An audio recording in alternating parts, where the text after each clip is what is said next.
Kada ku manta, ku danna subscribe, sannan ku danna alamar ƙararrawa domin samun sababbin shirye-shiryenmu da zarar mun ɗora.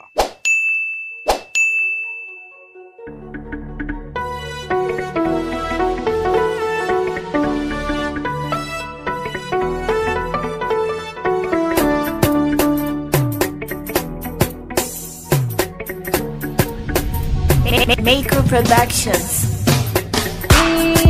Labari a zuciya kai ne, soyayya ce ta ka ta yi tasiri gata.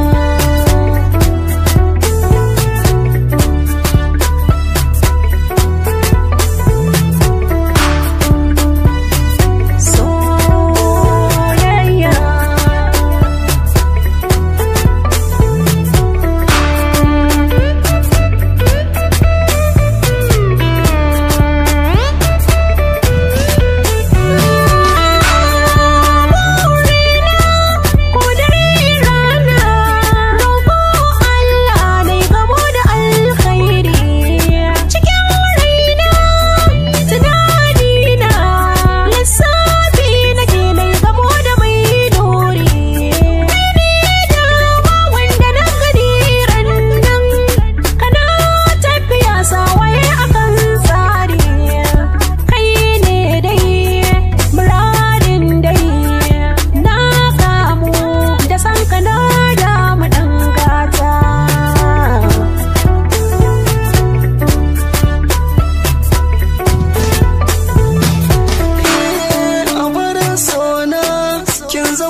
farin ciki ba a